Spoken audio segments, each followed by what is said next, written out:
Greetings, welcome to the Prime Directive. I'm your host, Jeff McComb. My co-host is always Chris. Say hi, Chris. Hello! So, Strange New Worlds. Trek is back. It is. It feels like it's been a while since we did It this. feels like it's been a few years. So, initial thoughts on the two-parter? I am super happy that Star Trek is back and that we're going to be back to talking about this. I thought this episode in particular, it felt like a half episode, which kind of what it was, right? Like, this was half of a story that it's been 2+ years since I've seen the other half of.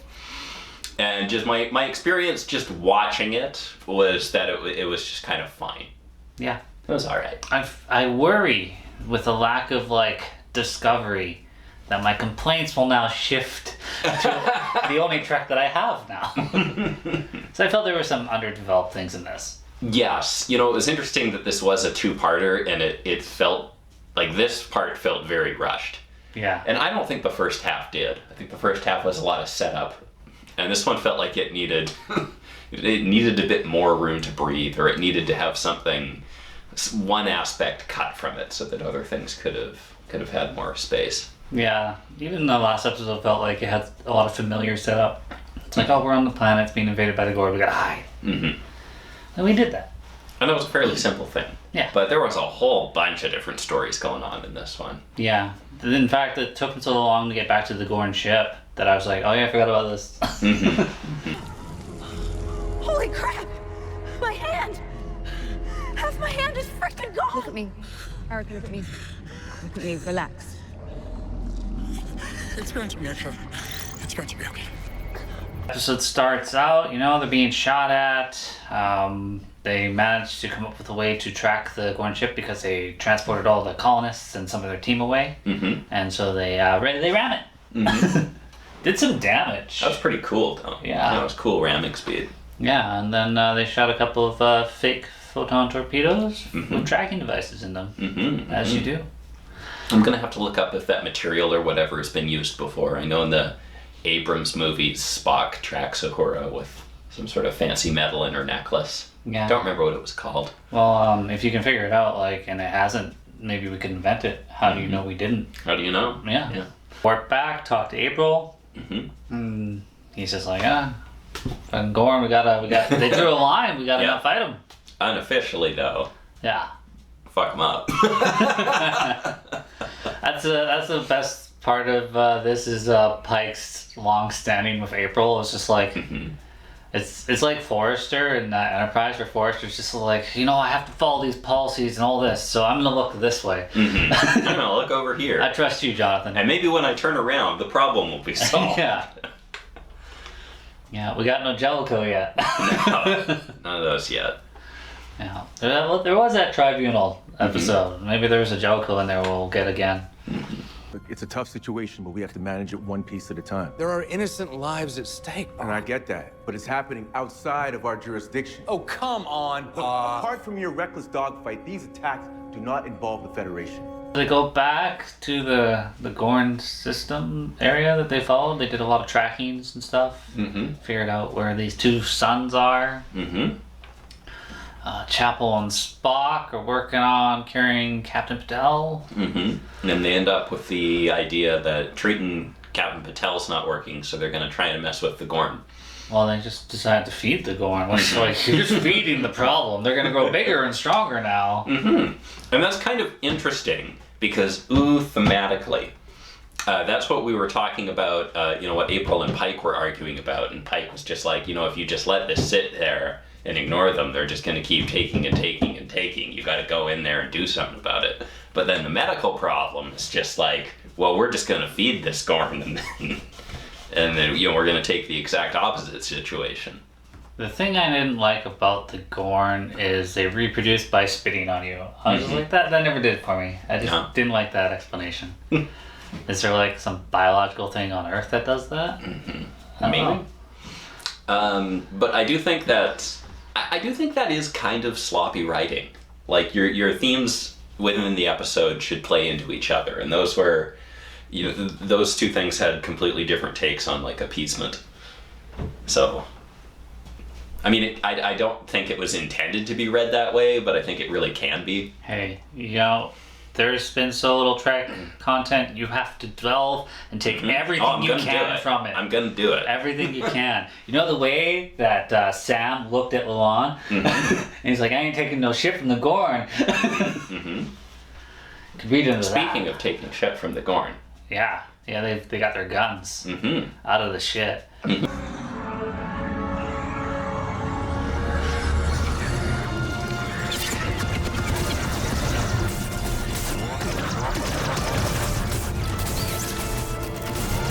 I like how they're just like, this thing it's like a emulsion pod from Gears of War where it's just like eating you and feeding the Gorn, and it's like they get the forecast people out, and then there's fuck the colonists, we'll come up with something. It's like one at a time is too hard. Yeah, it's too hard. Yeah. I was like, you just pulled somebody out pretty quickly, like. Ortegas. Everyone you pull out can pull another person out. Like it's gonna double really quickly. Yeah, exactly. This doesn't work twice as fast, 3 times as fast. Like, it's just. God. Well, you know what? There weren't any. No. Kirk could have figured that out. He's just a straight up science officer. Maybe he failed. There weren't any mathematician officers. Yes. Ortega lost a little bit of her hand. Maybe she won't be flying the ship. She lost a little bit of her guts. Yeah, for a minute there I was just like, they're gonna kill off Ortega? They really are making it look like they wanted to. Yeah, they won't. Yeah. She clicks too many boxes. Well, I mean, just the stabbing bit was really shot and framed like that was going to be lethal. Yeah. And then she gets her goodbye and she gets to say her catchphrase about flying the ship. But apparently she's stable, so yeah.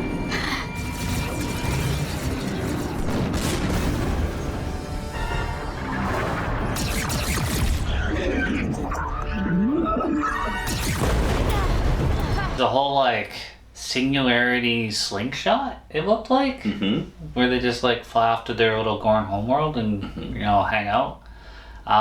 I thought that was cool because hey, nobody's gonna find your planet because you got to go in between 2 suns to get there, and that's cool. But they never actually kind of showed, and they didn't elaborate on that. And I think that was a concept I would. We didn't really get to see the planet. No. Because I guess the Gorn responding to solar activity in this way makes a lot of sense if they're from a real nasty binary star system kind of planet there. Oh, they're lizards, right? So cold. But the whole they follow the sun, stars, astrology. Well, at some point it really doesn't make a lot of sense to me for a self-aware sentient race to be that controllable. Yeah, well, it's just you called it so early when you said best of both worlds, and I'm just sleep, and then they do that again. I'm like, no, sleep. Don't copy. Part of the danger of being a series that's been on since the 60s is you kind of end up retreading things. Nah, nothing but original stuff. Come on. Okay. No, I think part of the problem about a prequel series is you're always on top of each other's toes. I, sir, the last of the Gorn have gone home. What about the Parnassians? Do we get them out in time? Yes, Captain. The transport codes from La'an worked. Several hundred colonists accounted for and headed for the overflow infirmary. You shouldn't be falling for oh guys, you're about to invade Earth and the Federation destroy them. Oh, but the sun's calling. Even though I'm really tired, guys. I'm kind of tired. Can we do this tomorrow? Yeah, even though you have your set things, it's just it's not Friday. They know, they have common they have brains. Yeah, right. If we were gonna go invade somewhere, and somebody changed all the clocks and made it dark outside, that would be weird, but we'd still do it. Yeah, we're not gonna be hey, this invasion's happening Friday, and then be oh no, the weather just changed after we started our invasion. That's stupid. We're still gonna do it. Yeah. So that made a hell of a lot more sense for the Borg when they did this for the Borg. Yeah. Because they're part machine. Yeah, they need to sleep. Do they need to sleep? Yeah. They're gonna send a buoy out. I'm not. Yeah. You know what? If they'd done the same thing, but it made the Gorn lethargic. Yeah. You sort of drugged him or whatever. That would have been a lot more workable. But it's just like, no, we're done. Yeah, even just like spread them out or something. I don't know. Like, I would have been fine with an invasion battle. Mm-hmm. That would have been cool. Mm-hmm. We could see a couple interesting looking ships. Captain, we've arrived at the rendezvous point. The USS Pablo Picasso is hailing to greet us. It's Admiral April, sir. He's beaming aboard now to debrief. They made their ship cloaked without cloaking it. Mm-hmm. But like, was there a field like it was emitting? Because like nobody crashed into it and there were a lot of ships that flew by. Yeah, the Enterprise is a lot bigger than a Gorn ship. Yeah. But, like, so whatever. Maybe they were pretending to be a bigger Gorn ship. I like that. What's her name? Pressured Scotty into like doing it. He's like, oh, That was funny. Scotty, we're all gonna die. He's like, done. But like, when my headcanon is that Scotty was already employing the Scotty method. Yeah. And he already knew how to fix it. And then she's just like, Scotty, we gotta do it right now. He's like, oh fuck, okay, fine, I'll stop dicking around. yeah. Sorry, 7 more hours. Mm-hmm. Your miracle workers are. Oh, we're all gonna die! It's working! Tell the bridge to patch it to the chutes. What, is it too late? Bridge to Science Lab. What's the status down there? We're about to enter Gorn space. Oh, you thanks. The buoy on. I was just like, well, is that gonna be cloaked? Because otherwise they'll just pick it off. Yeah. So yeah, Luan and team managed to escape. I don't know. Like, again, that felt like rushed. It felt like there was a lot of like cool stuff they could have done, but instead they just had a fleet of CGI creatures come attack them that never really felt like much of a threat. Except for the one that kind of killed Ortega. The one that they're just ignoring that like sneaks up.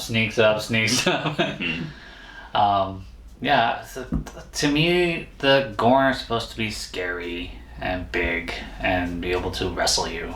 And you could shoot them with a cannon, but they still won't die. You know, little CGI monster Gorns is like, yeah, whatever, okay, reptile. But it's cool when we blew its head off, though. Yeah. And then it had to charge. Your gun's sure taking a while.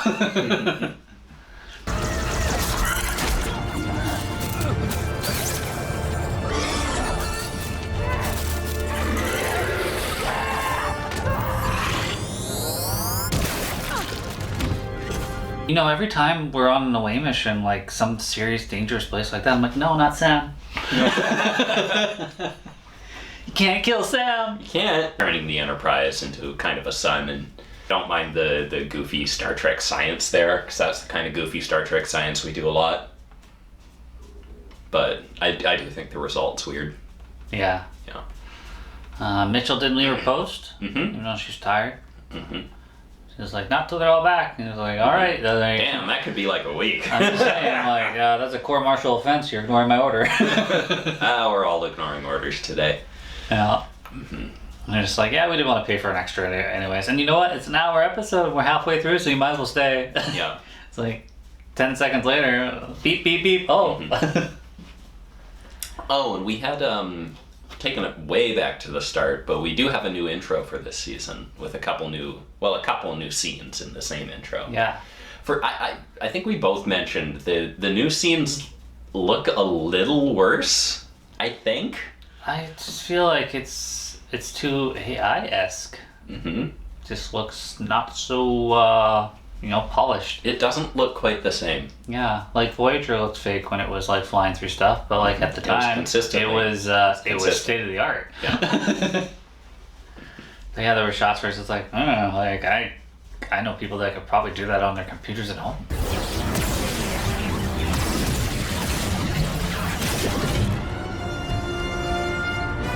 We're all I'm glad Star Trek's back. I'm glad we got shit to talk about. And you know, like my big thing with this Star Trek, my big complaint is I don't believe these are the same characters I see later in TOS. They've got like a lot of little, ways they're trying to explain it.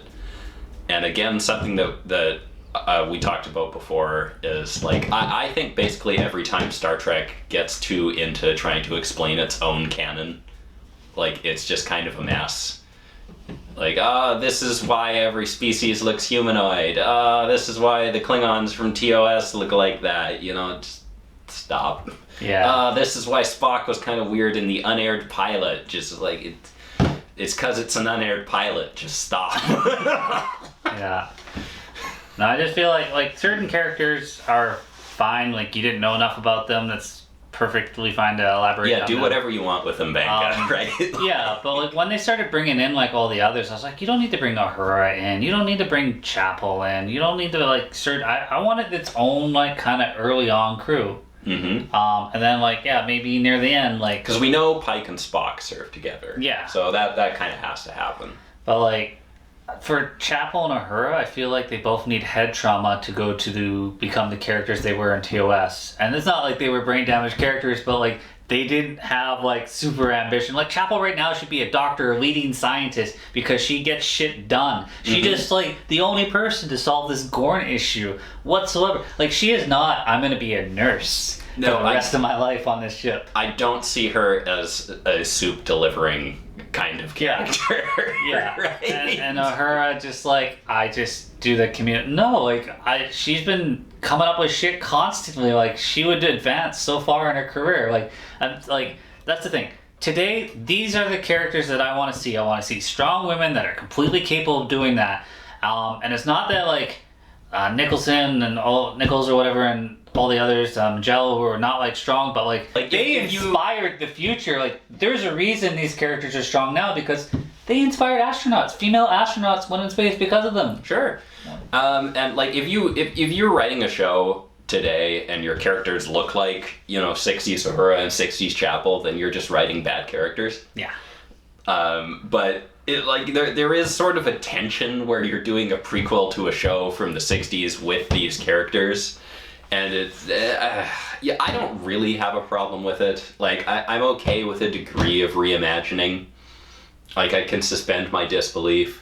But, yes, like, there is some tension from just going from this into TOS, because it's harder to swallow these being the same characters than it is, for some others that don't have to be changed as much. Yeah, like, take away TOS or whatever, and I'm loving the show like more because I'm just like, yeah, like this is really cool. Like these are fun characters and this and that. But when you add the canon of TOS and like growing up with watching it, I was like, it doesn't really connect as much to me.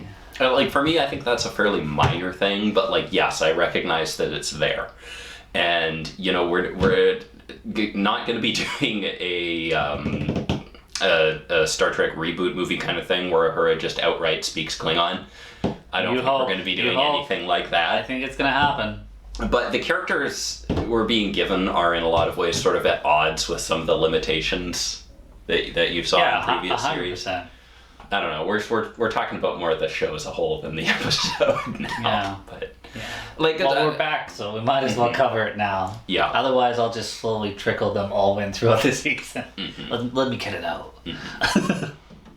But yeah, final thoughts on the episode? Final thoughts on the episode. I'm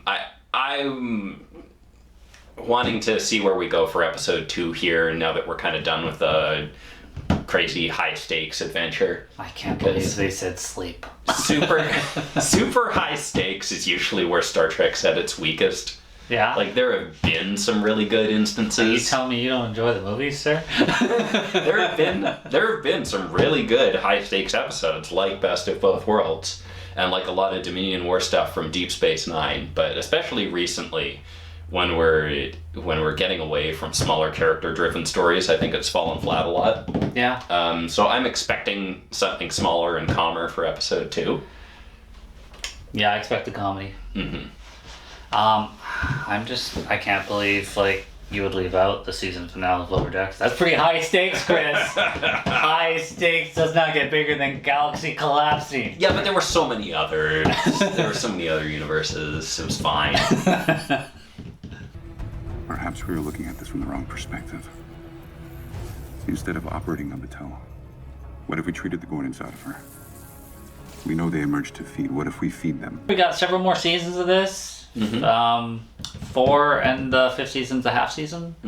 So, that's good. And we got Star Star Trek Las Vegas coming up, which usually means we'll get some news. Mm-hmm. Yeah, there's a couple things that have been greenlit that we haven't really heard any info about. Yeah, we got the Starfleet Academy, and then we got Beckett's. Who's writing on Starfleet Academy. She's also writing a sitcom. Yeah, Tawny. Tawny. Yeah. Yeah. Yeah. Mm-hmm. Things to look forward to. Mm-hmm. All right. Well, as always, guys, thanks for watching. We'll see you in the next episode.